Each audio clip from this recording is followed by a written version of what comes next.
Olá, meus amigos! Em nosso quadro As Lições de Jesus, abordaremos o tema A Prece. Tudo o que Jesus nos ensinou foi pela palavra e pelo exemplo. Nos ensinou a orar porque não sabíamos conversar com Deus. Exemplificou no Novo Testamento quando vamos encontrá-lo em constante oração. Eis alguns exemplos. Antes de tomar uma decisão crítica, Jesus orou, conforme relata Lucas, no capítulo 6, versículo 12 e 13. Aconteceu naqueles dias de ele sair para o monte a fim de orar, e permaneceu em vigília na oração a Deus. E quando se fez dia, chamou a si os seus discípulos, escolhendo 12 dentre eles, aos quais deu também o nome de apóstolos.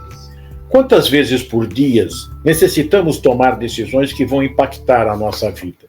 Lembramos-nos de rogar a Deus a sua orientação e proteção? Também, quando enfrentou provações, Jesus orou. Está em Mateus 26, versículo 36 e 39. Então, Jesus vai com eles a um lugar chamado Getsêmani e diz aos discípulos: sentai-vos aqui, enquanto vou orar ali. 26:39. E indo um pouco adiante, posternou-se orando e dizendo: meu Pai, se for possível, passa de mim esta taça. Contudo, não seja como eu quero, mas como tu queres. Nos momentos mais difíceis de nossa vida, e não são poucos, conversamos com o Pai, como nos mostrou Jesus? Jesus morreu como viveu, em oração. Nos diz Lucas, no capítulo 23, versículo 43. E, chamando em alta voz, disse Jesus: Pai, em tuas mãos entrego o meu espírito. Ao dizer isso, expirou. Não é preciso morrer literalmente, mas na hora em que vamos dormir, e dormir é o exercício da morte, quando o nosso espírito se desliga da matéria e vai a lugares e visitar pessoas de sua afinidade.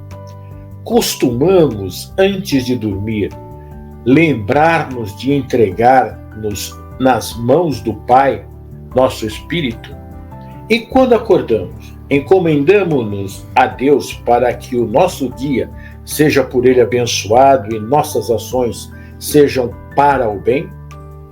As suas recomendações continuam conforme nos mostram os evangelistas. Eles nos orientou em todos os sentidos. Vejamos, em Mateus 5, versículo 23 e 24.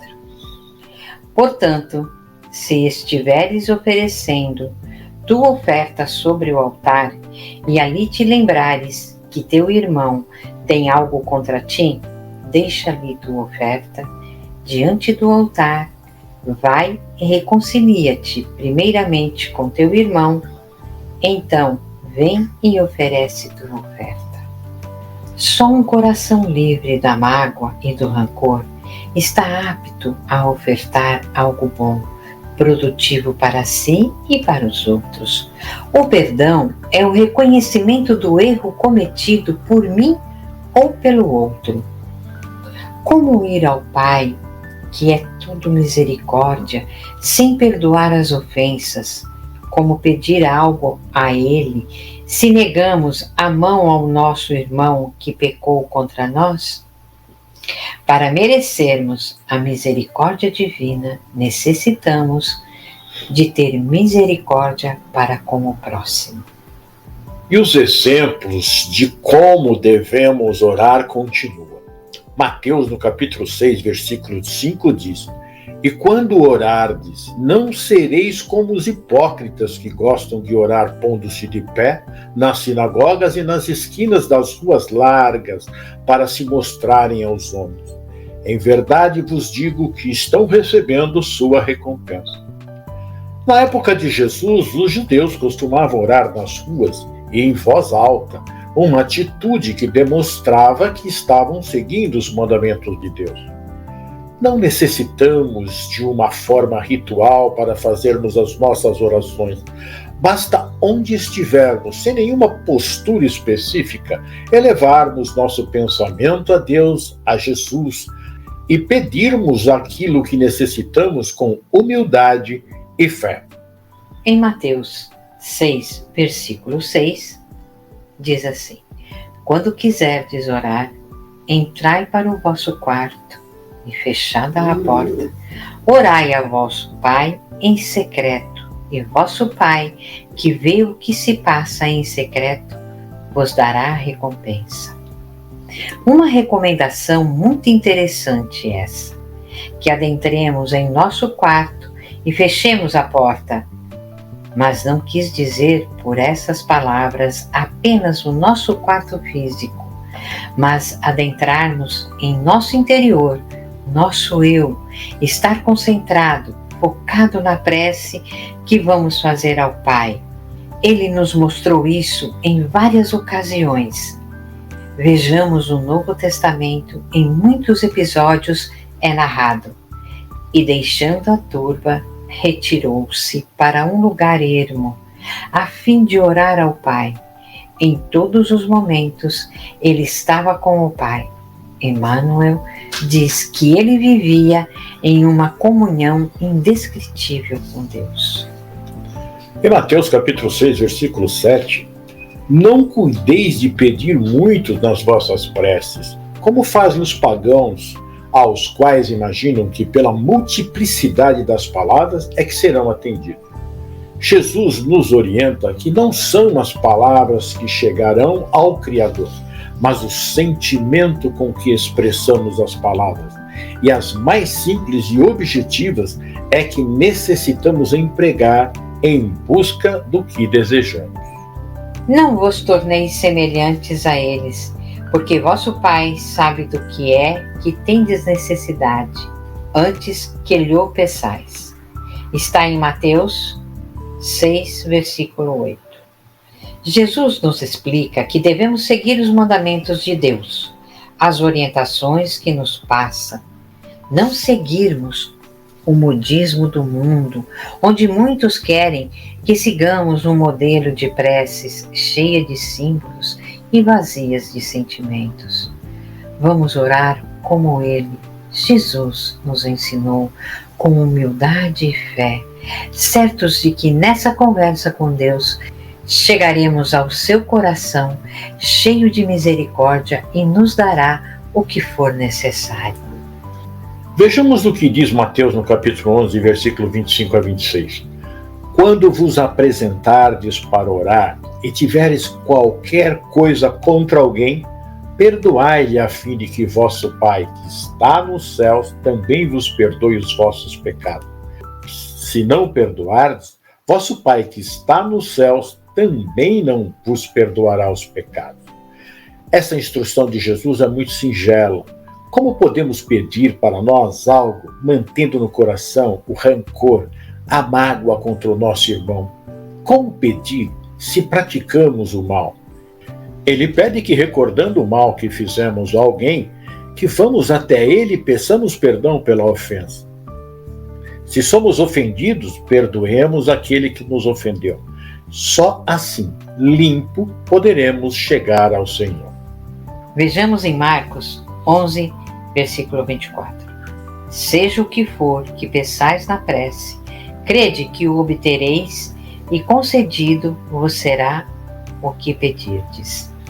Diálogo de Pedro com Jesus, livro Boa Nova de Humberto de Campos, Os Discípulos. Mestre, será que Deus nos ouve todas as orações? Como não, Pedro? Respondeu Jesus. Desde que começou a raciocinar, observou o homem que, acima de seus poderes reduzidos, havia um poder ilimitado que lhe criara o ambiente da vida. Todas as criaturas nascem com tendência para o mais alto e experimentam a necessidade de comungar com esse plano elevado, donde o Pai nos acompanha com o seu amor. Toda justiça e sabedoria, onde as preces dos homens o procuram sob nomes diversos. Acreditarias, Simão, que em todos os séculos da vida humana recorreriam as almas incessantemente a uma porta silenciosa e inflexível, se nenhum resultado obtivessem? Não tenha dúvida, todas as nossas orações são ouvidas. Mestre, como devemos interpretar a oração? Pergunta Pedro a Jesus. Em tudo, elucidou Jesus, deve a oração constituir o nosso recurso permanente de comunhão ininterrupta com Deus. Nesse intercâmbio incessante, as criaturas devem apresentar ao Pai os segredos das íntimas aspirações, os seus anelos e esperanças, dúvidas e amargores. Essas confidências lhes atenuarão os cansaços do mundo, restaurando-lhes as energias, porque Deus lhes concederá de sua luz. É necessário, portanto, cultivar a prece para que ela se torne um elemento natural da vida, como a respiração. É indispensável conheçamos o meio seguro de nos identificarmos com o nosso Pai. Pedro, quando orares, pedindo ao Pai a satisfação de teus desejos e caprichos, é possível que te retires da prece inquieto e desalentado. Mas sempre que solicitares as bênçãos de Deus, a fim de compreenderes a sua vontade justa e sábio a teu respeito, receberás pela oração os bens divinos do consolo e da paz. O apóstolo guardou silêncio, demonstrando haver, afinal, compreendido. Um dos filhos de Alfeu, porém, reconhecendo que o assunto interessava sobremaneira à pequena comunidade ali reunida, adiantou-se para Jesus pedindo: Senhor, ensina-nos a orar.